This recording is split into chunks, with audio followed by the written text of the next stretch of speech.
Hello and welcome to the Ghostwriter channel. While you may have stumbled onto this channel just by browsing around YouTube, chances are you were sent here by me. So welcome. As you know, my name is Bill Johnson and I am the writer behind FinanceGhostwriter.com. And that is probably how you found me. But as the name suggests, I primarily write in the financial space, things about the stock market, business, economics, personal finance, you name it. If it has to do with money, those are the types of articles and books that I usually write. However, any good ghostwriter can take a topic and make it shine because it's about a process. And what I want to show in this video and in future videos is about the process of ghostwriting. And it will really serve a twofold purpose. If you are considering hiring a ghostwriter, it will show you the importance and the benefits you're going to get. And at the same time, if you choose to write your article or book on your own, we'll certainly give you some powerful tips. I've actually been professionally writing for over 20 years. I've published well over 10 books on my own and probably well over 50 on behalf of other authors, which we usually call the cover author. And I write on a monthly basis for Forbes, Fortune, Worth, Heritage Auctions, Newsmax Media, number of different financial outlets. Recently, I've also had published 2 celebrity contracts as well as an audiobook. So who is this channel for? Well, once again, it's for anyone considering a ghostwriter versus writing their own work. That's primarily what I designed it for. But if you're just an aspiring ghostwriter or just looking to improve your writing, you'll get some important information and tips here as well. So a lot of the videos are going to be on tips for good writing. What's the process? What are the things we look for? You've probably read various passages and go, wow, I really like that sentence or that paragraph. But what was it that really made it shine? You might not be able to put your finger on it, but you know it when you hear it. And so that's a real big reason for hiring a good ghostwriter. And part of that process is that there are things that must be done and there are things that must be avoided. But if you don't know what to look for, all writing can sound good. So it's not just about being grammatically correct.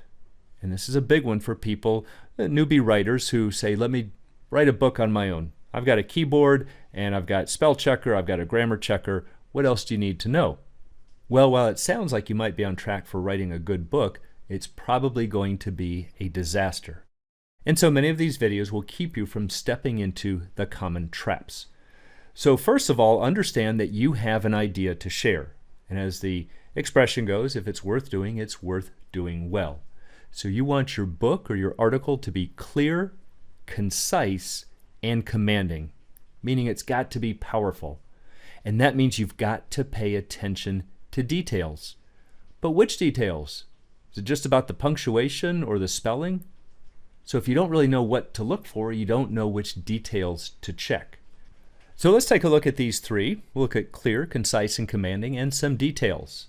So here's a big one about being clear, what we call avoid geek speak. Now, I don't know where I got this passage. It's from a notebook that I had from a class I was teaching. But take a look at this paragraph. In matters of United States' employment force readiness and rote analyses of same, statistically so, the gold standard benchmark is an array of 8 carefully selected labor market indicators which reflect reality in the cold hard light of day, consistently and cogently without regard to political winds of change nor public whim and sentiment. And the reader can only be left with one response. Huh? What is this person talking about? But unfortunately, this is what you get when you hire certain ghostwriters because they think, hey, if I'm being paid by the client, I need to sound impressive. I have to sound like a sophisticated writer. And they try to create these long, elaborate, complex sentences with big words, and it only confuses the reader. So the first tip is to avoid geek speak and keep your language simple. Now there are other ways about being clear. A big one has to do with commas. They make a big difference, and unfortunately, people often either overuse them or underuse them because they don't really know the purpose of commas. So take a look at this example. Let's say you're reading this paragraph. With the advancement of modern technology, companies have greater... And you're going, wait a minute, that doesn't make sense. With the advancement of modern technology, companies have greater... Just something is wrong here. What's off? Well, eventually, after a lot of work, your reader recognizes there should be a comma right here. It should read like this. With the advancement of modern technology, companies have greater opportunities to compete, merge, and go global. The problem is that if you write this, of course it makes sense. You were the writer. You knew what your thoughts were, and it makes perfect sense, and you're never going to catch this in the editing process. This is where good ghostwriters will recognize this immediately, and they will know to insert this comma to make it clear and smooth for your reader.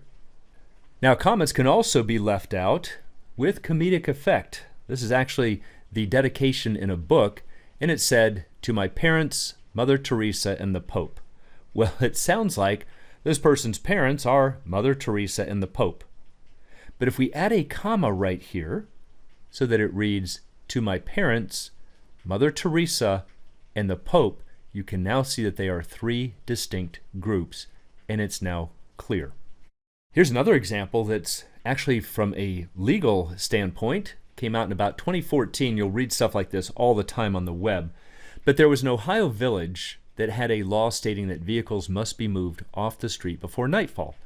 So to make it clear, or at least what they thought, they made this big ordinance here, and they said, any motor vehicle, camper, trailer, farm implement, and or non-motorized vehicle.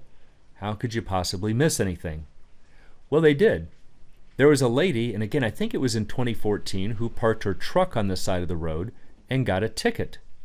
So she decided to challenge it and took it to court and said, well, Your Honor, it's not a motor vehicle camper. It's a truck. This is not equipped for camping. Nowhere in the law does it say that you can't park a motor vehicle there. Well, you can see what the problem was. It should say any motor vehicle, comma, camper, trailer, and so on. Now it's clear and now it's correct. Well, the judge agreed with her and threw it out. So remember that commas clarify, and depending on what you're writing, missing commas can actually be expensive. So here's another suggestion about clarity, and that is don't make your readers work.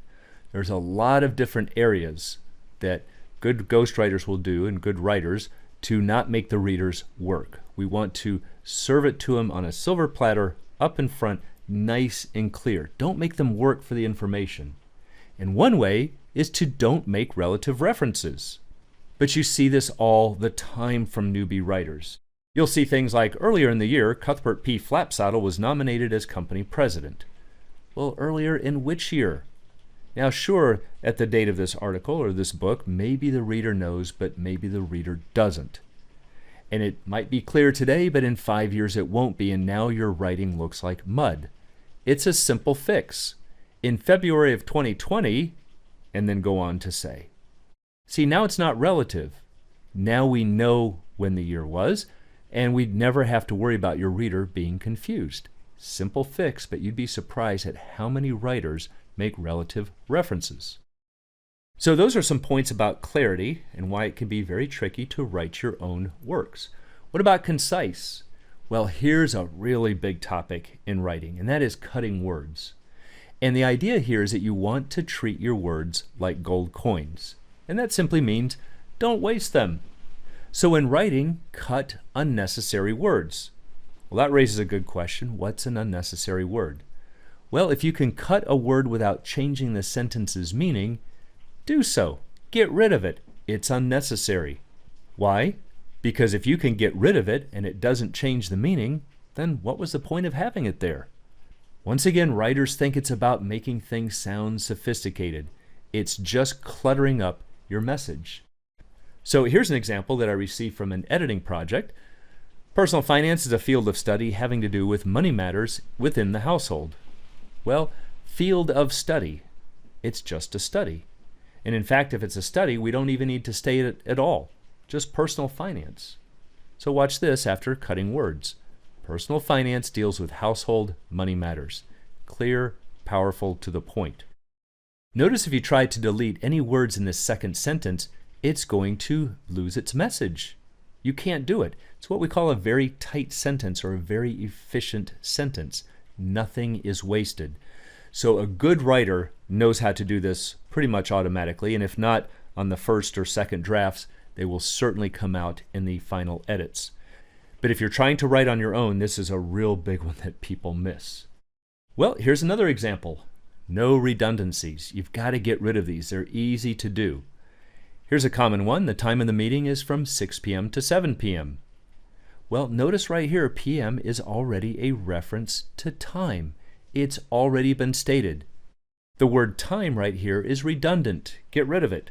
Just say the meeting is from 6 p.m. to 7 p.m. Shorter sentence, can't get rid of any words without losing the message. It's now super tight and very efficient.